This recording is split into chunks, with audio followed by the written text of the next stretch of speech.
au niveau humain, quand on veut monter un projet, quand on veut être un bon professionnel, on peut des fois rencontrer des problématiques personnelles, des problématiques internes, d'ordre émotionnel, d'ordre comportemental, d'ordre mental.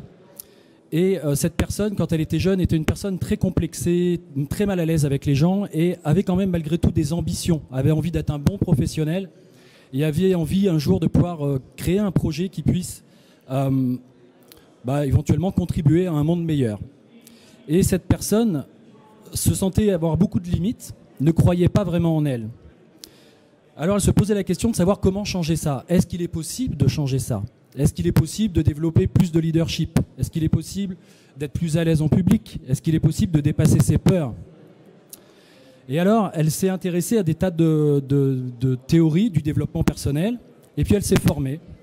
Et puis petit à petit, elle s'est rendue compte qu'elle avait cette capacité de pouvoir transformer des choses, de pouvoir développer plus d'aisance dans ses relations avec les autres, d'être plus à l'aise.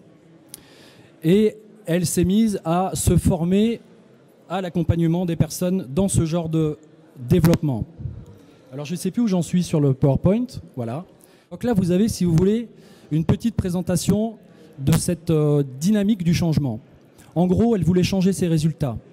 Sauf que c'était difficile pour elle de changer ses résultats parce qu'elle n'avait pas les comportements qui étaient adaptés. Alors on lui donnait des conseils.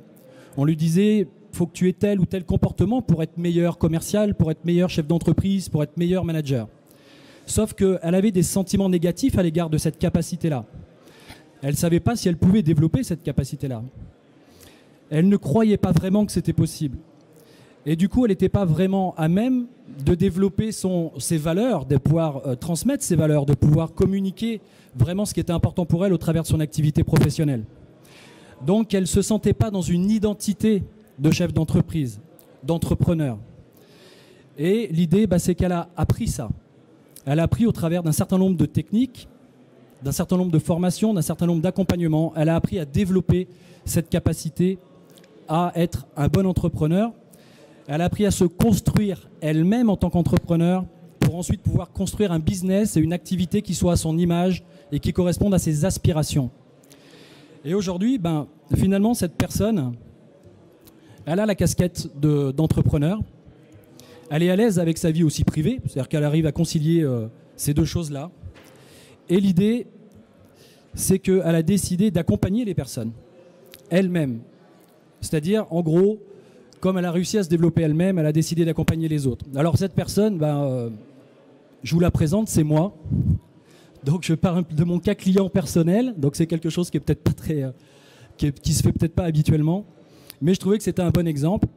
Donc voilà, je ne suis pas tout seul, bien évidemment qu'il y a des tas de personnes que l'on accompagne et qui arrivent à développer leurs compétences, leur potentiel et qui arrivent à devenir de meilleurs entrepreneurs, de meilleurs chefs d'entreprise, à l'image de ce qu'ils veulent être, pas dans le paraître, mais vraiment dans l'être qu'ils ont envie de montrer au monde et d'être dans leur entreprise.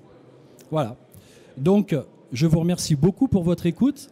J'espère que vous allez passer un très bon moment sur ce salon du Luxembourg. Merci beaucoup de votre écoute. Au revoir.